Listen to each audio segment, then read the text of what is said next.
জীবনে এমন কিছু মুহূর্ত আসে যখন মানুষ সবচেয়ে বড় ভুলটা করে কথা বলে ফেলে। কারণ তখন সে বুঝতে পারে না, সব পরিস্থিতিতে মুখ খুলে জবাব দেওয়াই সাহস নয়, বরং অনেক সময় চুপ থাকাটাই সবচেয়ে বড় বুদ্ধিমত্তা। আমরা ছোটবেলা থেকেই শিখে আসি, অন্যায় দেখলে কথা বলতে হয়, নিজের অধিকার আদায় করতে হয়, অন্যায়ের প্রতিবাদ করতে হয়। এই কথাগুলো ভুল নয়, কিন্তু অসম্পূর্ণ। কারণ বাস্তব জীবন বইয়ের পাতার মতো সোজা নয়। বাস্তবে এমন অনেক পরিস্থিতি আসে যেখানে কথা বলা সমস্যার সমাধান করে না, বরং সমস্যাকে আরও জটিল করে তোলে। আজকের ভিডিওটা তাদের জন্য যারা বারবার নিজের সাথে যুদ্ধ করে, আমি কি ঠিক করলাম চুপ থেকে। আজ আমি আপনাকে বোঝাতে চাই, কেন নীরবতা দুর্বলতা নয়, কেন কখনো কখনো সরে আসাই সবচেয়ে শক্তিশালী সিদ্ধান্ত, এবং কেন সব যুদ্ধ জেতার প্রয়োজন নেই। অনেক সময় দেখা যায়, কিছু মানুষ ইচ্ছাকৃতভাবে আপনাকে তর্কে জড়াতে চায়। তারা আপনার কথার ভুল ধরতে চায় না, বরং আপনাকে রাগাতে চায়, ছোট করতে চায়, আপনাকে আপনার সীমা ছাড়িয়ে নিয়ে যেতে চায়। এরা আলোচনা চায় না, এরা সংঘর্ষ চায়। কারণ সংঘর্ষে তারা আনন্দ পায়। এই ধরনের মানুষের সাথে তর্কে জড়ানো মানে নিজের মানসিক শান্তিকে নিজেই বিসর্জন দেওয়া। আপনি যত বেশি যুক্তি দেবেন, তারা তত বেশি উস্কানি দেবে। কারণ তাদের লক্ষ্য জেতা নয়, তাদের লক্ষ্য আপনাকে ভাঙা। এই জায়গায় চুপ থাকা মানে হেরে যাওয়া নয়, বরং নিজের উপর নিয়ন্ত্রণ রাখা। আপনি যখন চুপ থাকেন, তখন আপনি তাদের সেই আনন্দটাই কেড়ে নেন, যেটা তারা আপনার রাগ থেকে পেতে চেয়েছিল। অনেক সময় সবচেয়ে বড় অপমানের জবাব হয় নীরবতা। কারণ নীরবতা বলে দেয়, তুমি আমার সময় বা শক্তির যোগ্য নও। আবার এমন সময় আসে যখন আবেগ চরমে থাকে। আপনি খুব রেগে আছেন, কষ্টে আছেন, অপমানিত বোধ করছেন।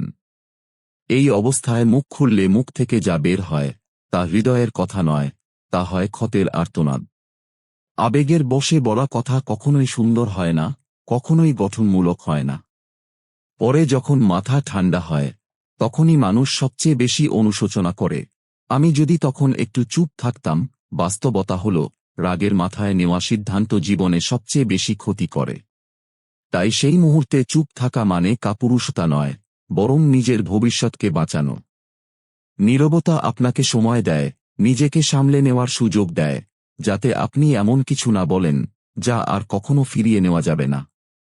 অনেক সময় আমরা এমন মানুষের সাথে কথা বলার চেষ্টা করি, যারা আদৌ শুনতেই চায় না।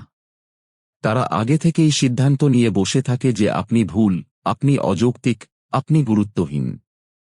আপনি যত সুন্দর করে বোঝানোর চেষ্টা করেন, তারা তত বেশি আপনাকে থামাতে চায়। এই জায়গায় কথা বলা মানে নিজের শক্তির অপচয়। কারণ যে মানুষ শুনতেই রাজি নয়, তাকে বোঝানো যায় না। এখানে নীরবতা মানে আত্মসম্মান।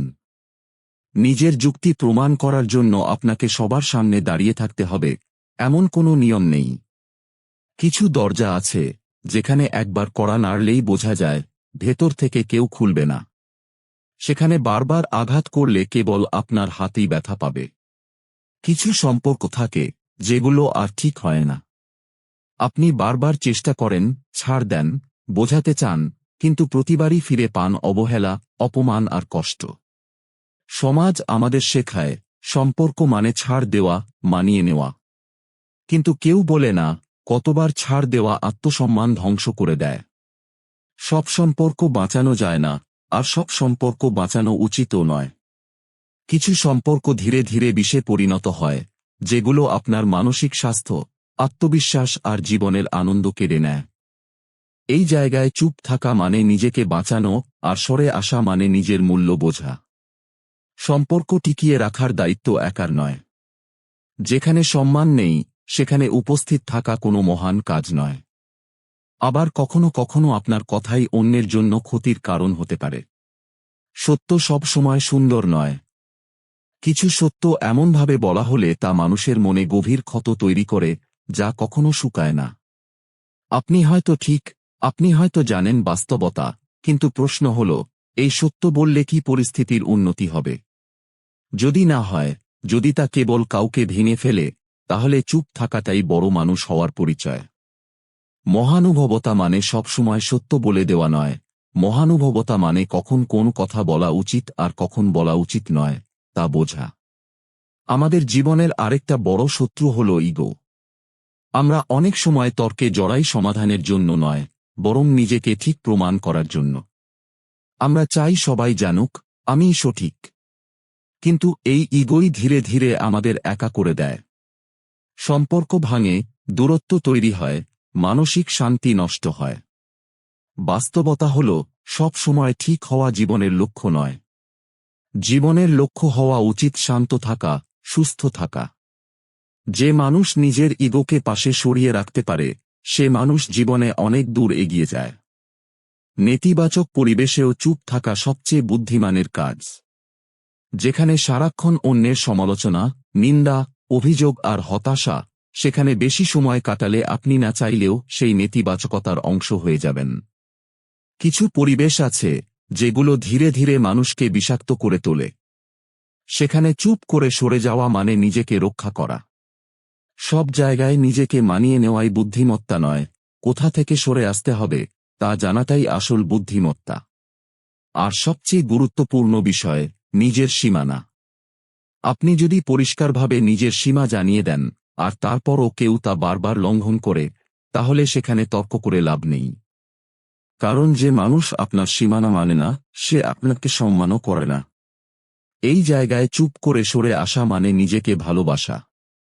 নিজের মানসিক শান্তির চেয়ে গুরুত্বপূর্ণ কিছু নেই। সবশেষে আসে সেই পরিস্থিতি যেখানে আপনি নিশ্চিত জানেন আপনি ঠিক, কিন্তু সেই ঠিক প্রমাণ করতে গেলে বড় কোনো অশান্তি, সম্পর্কের ভাঙন বা দীর্ঘমেয়াদী কষ্ট তৈরি হবে।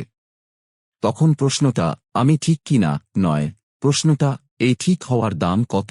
যদি সেই দাম হয় আপনার শান্তি, আপনার সম্পর্ক, আপনার মানসিক সুস্থতা, তাহলে চুপ থাকাটাই সবচেয়ে বড় জয়। কারণ জীবনে সব যুদ্ধ জেতা বুদ্ধিমত্তা নয়, কিছু যুদ্ধ এড়িয়ে যাওয়াই প্রকৃত বুদ্ধিমত্তা। মনে রাখবেন, নীরবতা দুর্বলতার চিহ্ন নয়। নীরবতা হল নিয়ন্ত্রণ, পরিণত মন আর গভীর আত্মসম্মানের প্রকাশ। সবাই চিৎকার করতে পারে, সবাই রেগে যেতে পারে, কিন্তু খুব কম মানুষই জানে কখন চুপ থাকতে হয়। আজ যদি আপনি কোনো জায়গায় চুপ থেকে থাকেন, নিজেকে দোষ দেবেন না। হয়তো সেটাই ছিল আপনার জীবনের সবচেয়ে শক্তিশালী সিদ্ধান্ত। এই ভিডিওটা যদি আপনার জীবনের কোনো ঘটনার সাথে মিলে যায়, যদি কখনো চুপ থাকার জন্য আপনি নিজেকে দুর্বল ভেবে থাকেন, তাহলে এখনই ভিডিওটিতে একটি লাইক দিন। কমেন্টে লিখুন, নীরবতাই শক্তি। আর এমন বাস্তব, গভীর এবং জীবন বদলে দেওয়ার মতো মোটিভেশনাল ভিডিও পেতে এখনই সাবস্ক্রাইব করুন। কারণ এই চ্যানেল আপনাকে চিৎকার করতে নয়, বরং চুপ থেকে শক্ত হতে শেখায়।